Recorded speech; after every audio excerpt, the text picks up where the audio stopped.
Salutations, j'espère que vous allez bien. On se retrouve dans un vlog lecture, format que je n'ai pas du tout l'habitude de faire. J'en avais juste fait un pour Nausicaa et la Vallée du Vent, je crois que c'était il y a 3 ans. Donc ça va me permettre en fait de vous parler de mes lectures du mois de janvier dès qu'elles sont terminées et du coup de ne pas devoir attendre pour pouvoir me poser, faire le montage et ce genre de choses. Donc là j'aurai plus juste qu'à enchaîner les différentes séquences et j'espère que ça va bien se passer. Donc sans plus tarder, sans transition, on va directement parler de ma première lecture de janvier qui était Will You Play de Alicia Garnier, publié chez Hachette, je crois. C'est chez Hachette Roman, Hachette Harlequin, je sais plus, il y a un truc du genre.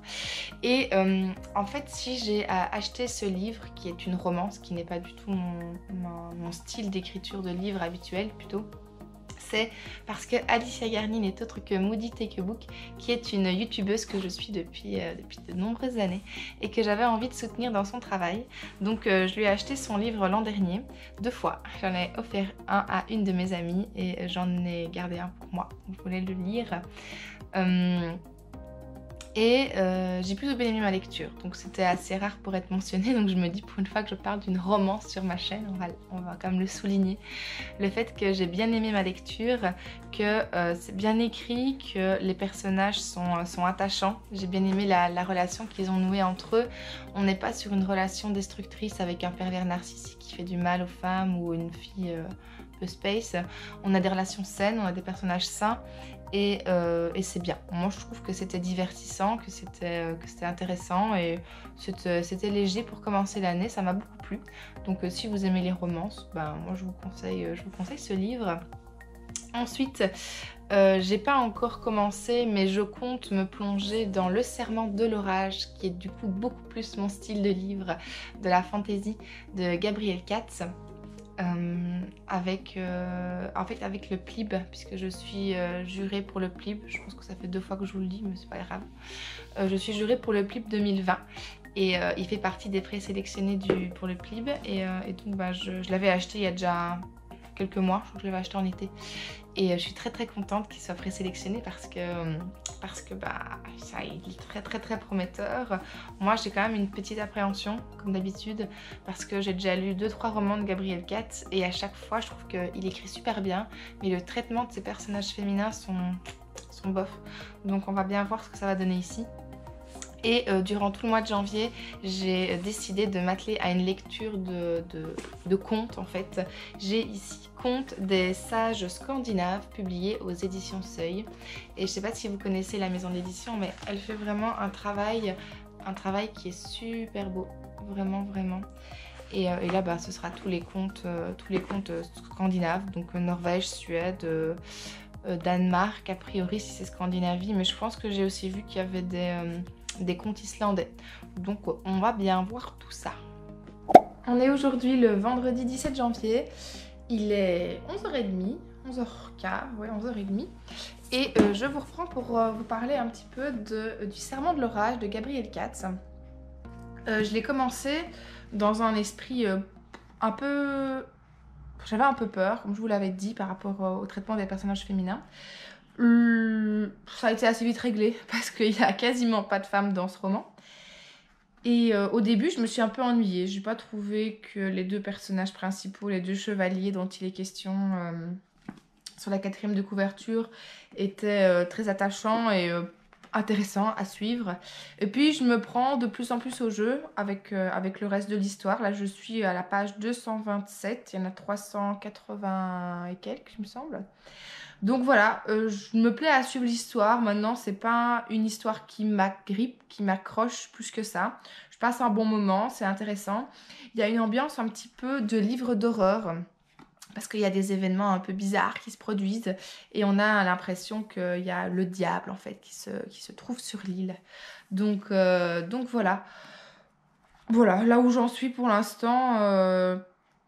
c'est pas mal, c'est pas mal. Maintenant, je suis pas sûre que s'il fait partie des 5 sélectionnés finaux, je vais voter pour lui. Donc voilà. Par contre, au niveau des contes des sages scandinaves que j'ai commencé donc début de semaine, je suis beaucoup plus satisfaite. C'est vraiment très chouette à suivre. Je me représente tout à fait les paysages, je me représente tout à fait les personnes, la manière de se comporter des gens, vu que je suis déjà allée en Islande, donc ça donne un peu une idée. Et les éditions sont magnifiques, vraiment. Donc voilà, je suis très contente de découvrir ce livre et je me dis qu'un conte par jour, en fait, c'est un bon moyen de le lire au fur et à mesure et puis de pouvoir réfléchir aux histoires, à la morale des histoires. Donc si vous ne connaissez pas cette collection, je vous la recommande vraiment beaucoup. Voilà, je vous retrouve aujourd'hui. Ça fait quelques jours que j'ai terminé le Serment de l'orage de Gabriel Katz. Voilà, je suis toujours malade. Cette crève ne veut pas partir. Voilà, donc j'étais assez déçue. Je voulais un peu attendre quelques jours avant de venir vous en reparler parce que j'avais un peu espéré que le fait de dormir sur l'histoire et d'y réfléchir un peu, ça allait un peu adoucir mon propos. Mais en fait, j'ai terminé le tome 1 et je sais que j'achèterai pas le tome 2. Pourquoi est-ce que j'achèterai pas le tome 2? Parce que je me suis un peu embêtée, je me suis pas attachée au personnage. Cette histoire de Serment de l'orage, finalement, on a un peu l'impression qu'on a une histoire qui se déroule en parallèle, mais on a tellement peu d'informations sur ce qui se passe que j'ai pas envie d'en savoir beaucoup plus. Ma curiosité n'a pas du tout été piquée à vif. Donc voilà, je pense pas le mettre dans mes présélectionnés. D'ailleurs, je suis même quasiment sûre. Je pense que je vais voter pour un synopsis qui me tente peut-être un peu plus, mais ça ne fera pas partie de mes présélectionnés, enfin non, de mes sélectionnés pour les 5 finalistes. Donc voilà. Et du coup, avec tout ça, je ne sais toujours pas quoi lire. Je ne sais pas si je vais me pencher en fait sur peut-être L'âme vive, parce que je l'ai ici. Et j'ai vu la vidéo en fait d'interview, puis j'allais y arriver, sur L'âme vive et Ariel Holz m'a vraiment beaucoup donné envie. Donc je crois que je vais continuer avec ça. Ou alors peut-être que je vais me lancer dans un des e-books proposés par les maisons d'édition. Je ne sais pas encore. Parce que j'ai aussi très envie de lire autre chose et je sais pas si j'ai envie de continuer à lire un peu de fantasy pour l'instant. J'aimerais beaucoup lire Bleu de Maria Lunde. Marja, pardon. Oui, c'est ça, Maya Lunde, pas Marja Lunde. Qui en fait avait écrit l'histoire des abeilles, je crois. Et celui-ci, ça a l'air encore d'être un livre super chouette. Donc voilà, je sais pas si je vais me lancer là-dedans ou si je vais me lancer dans un autre, on va bien voir. Et voilà, nous sommes le 30 janvier et je voulais conclure ce vlog par les deux dernières lectures que j'ai faites ces derniers jours. Il y a quelques jours, j'ai terminé L'âme vive de Ariel Holz aux éditions Naos, comme les Sœurs Carmine, donc c'est le même éditeur. Et ici, Ariel Holz nous livre encore un récit qui est tout à fait différent de ce qu'on peut retrouver avec les Sœurs Carmine. J'ai bien de la peine en fait à le qualifier de jeunesse parce que je trouve que c'est tout à fait plutôt de l'écriture pour adultes en fait. Quand je compare avec des livres de fantaisie adultes, je trouve que ce livre a tout à fait sa place.